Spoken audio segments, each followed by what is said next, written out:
يا سيدي القاضي اسمعني شوية واحكم عليا. Avez-vous vu l'enquête exclusive consacrée à la Tunisie? Qu'avons-nous retenu de cette enquête abusive, de ce procès sans queue ni tête qui désinstruit au lieu d'instruire? Toujours à charge, jamais à décharge.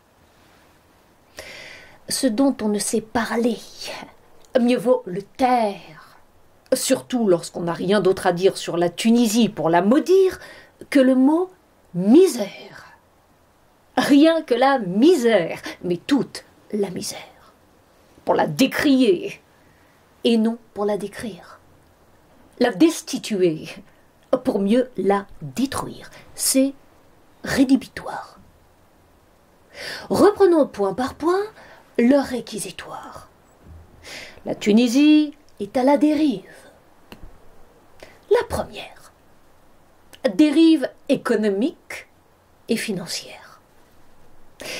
Il n'y a plus de blé, il n'y a plus de lait, il n'y a plus de café. C'est à moitié faux, à moitié vrai. Il y a du blé, mais amassé par ceux qui ont vidé le grenier, les vautours du passé, qui n'est toujours pas passé. Il y a du lait, mais concentré, entre les mains de ceux qui se sont appropriés toutes les vaches à lait. Et il y a du café, mais raréfié, par les mauvaises graines pour valoir plus cher sur le marché et rapporter plus de blé. La boucle est bouclée. Disons que pour le nouveau combattant suprême, mieux vaut avoir faim que de ne pas avoir de fin, F-I-N, de but, de chemin. La deuxième, la dérive totalitaire. On dit ça et là que Kais Saied s'est servi du droit pour devenir l'égal d'un roi. Pourquoi pas? Pour caricaturer la caricature, je vous dirais qu'il n'y a qu'un despote pour mettre fin à une république des pots de vin et des potes. Tous les politiques le savent, sans bâton, on ne peut tenir debout. Surtout lorsqu'on a affaire à des voyous.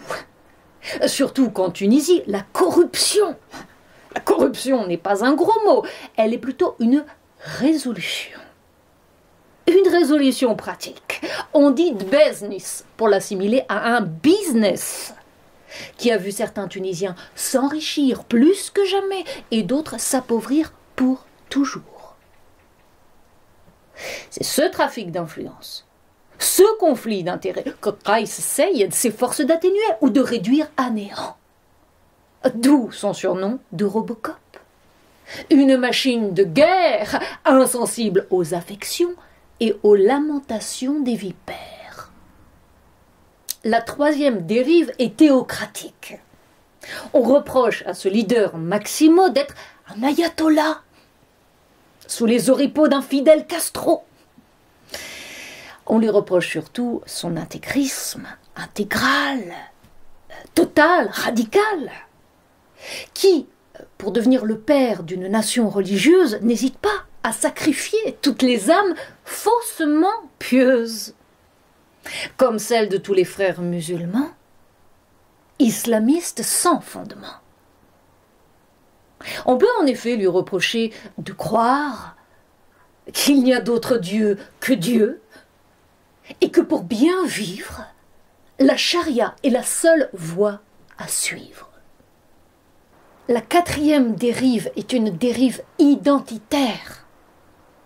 Kais Saied n'a d'autre père ni d'autre mère que sa mère patrie, et il se bat dur comme fer, pour qu'elle ne soit jamais à la merci des forces ennemies. Il n'est ni raciste, ni opportuniste. Il est juriste. Juriste. Et à l'image d'un De Gaulle, Qaïs Saïed croit que la source de toutes les galères, c'est la mainmise étrangère qui entraîne l'impuissance de tout État sous influence. Qaïs Saïed est un homme droit qui se donne tous les droits pour appliquer la loi. La loi qui dit que tout Tunisien doit se comporter comme un roi. مجرم ردوني وعملوا لي قضية